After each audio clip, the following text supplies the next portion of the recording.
everybody, you are listening to the Dr. Jaime Show audio experience. And today I am talking to all the parents out there that are raising children with ADHD, attention deficit hyperactivity disorder.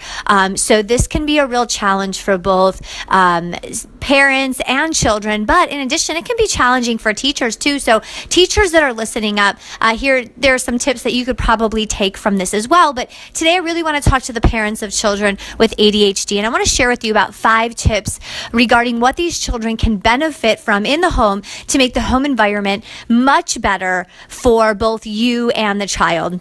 So, first and foremost, a child with ADHD needs clear expectations. You can't just assume things. In fact, heck, in life, we can't just assume other things from people or from the world. But especially when it comes with children with ADHD, you have to set those clear expectations.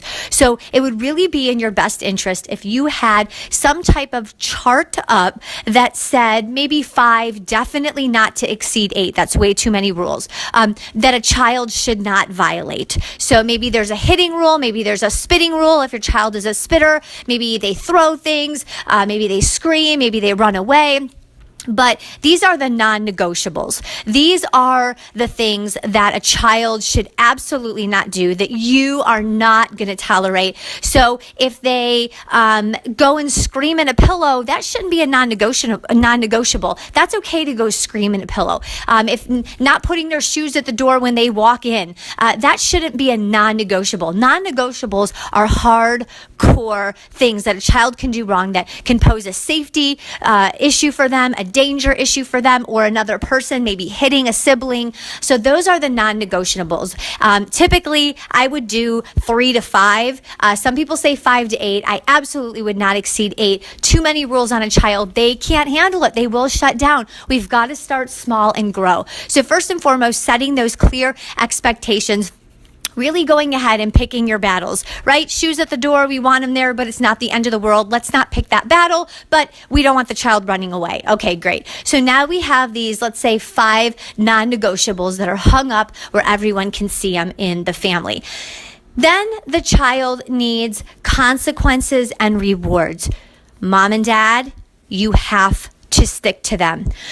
If you ground a child for a week, you have to ground that child for a week. You can't just say it in an angry rage because they violated one of the clear expectations.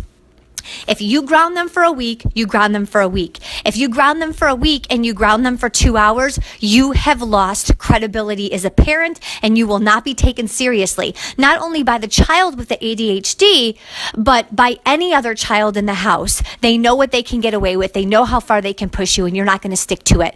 So if you are that very impulsive parent that yells out these consequences and doesn't stick to them, I want you to take a step back before yelling out the consequence, deep breathe, and come to a consequence that is both realistic for you and the child. So maybe no more iPad for the night, or you are grounded for the day. Whatever that may be, you need to stick to those consequences. Consequences need to come relatively quickly after the child has done something, and this needs to be agreed upon between both husband and wife or mom and dad. So very important. Now, with rewards, reward the child more than the child gets consequences. So I always tell the parent, if you're saying no more than you are saying yes and you have a disruptive child, that's on you. We're really great at pointing out all the things that our children do wrong. Don't do that. No, you can't touch that. Don't touch that. Walk away from there. That's what we do all day long. Very rare do you hear a parent that says, great job, good job. Did you do that? I'm so proud of you. And nothing negative. It's not that you can't say nothing negative, but don't only focus on that. Make sure that you're saying good things to your child too. And I know some of you out there, like, you don't understand. He was just sent home from school and he tried to run away last night and he threw a shoe at me and there is nothing good about this child. Yes, there is. Find something. Find something good with your child. Set the situation up if you have to, but find something good about them. Can you imagine if your spouse or the one that you love or someone couldn't find one good thing about you, how would that make you feel? The child feels the same way. So, yes, they've dug themselves a hole. Yes, they're going through this impulsivity. Yes, they can't focus, but find something good about them.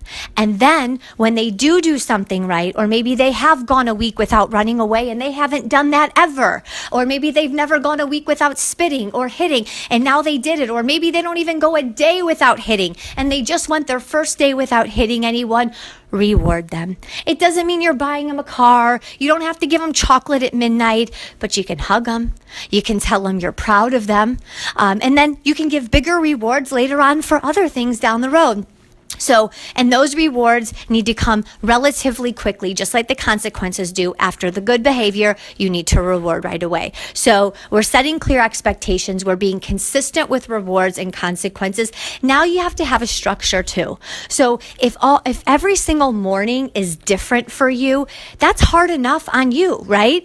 But let alone a child that struggles to focus, struggles to have it together, impulsivity, that's hard for them. So do your best, especially before school in the morning, to have them on a structure. First they get up, then they brush their teeth, then they walk to the kitchen and they eat breakfast, then they put their clothes on, then they put their shoes on. I understand it's not easy. All these consequences, rewards, structure is like a full-time job.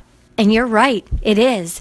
But if you want to help your child through this for yourself and for them, these are the things that you have to put in place. So having that really strong structure, especially before school in the morning. And then let them visually see their progress. That would be another tip I would want to share with you, is it's not just good enough to say, at the end of the week, in 5 days, you get X if you do this.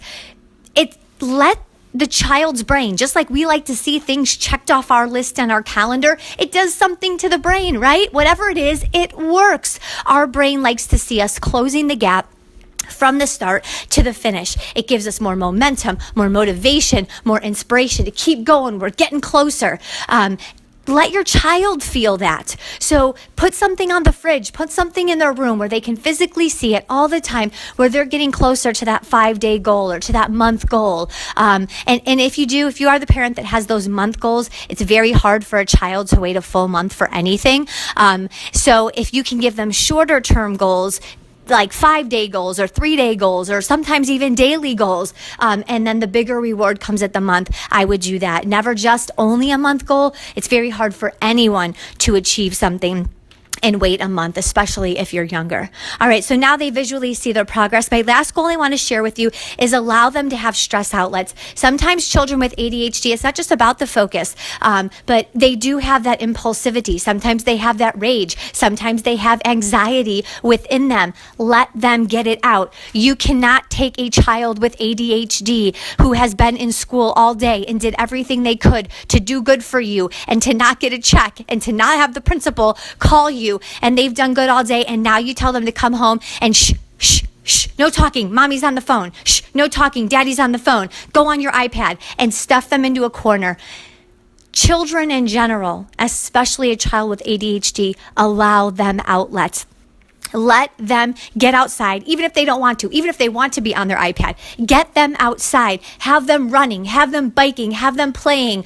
Go on a run, you go on a run, and let them bike next to you. I don't care what it is. Allow them to have that stress outlet. Then they can come home, and then they can go on the iPad for 12 hours. But for God's sakes, get them out expending some of that energy. That will help them.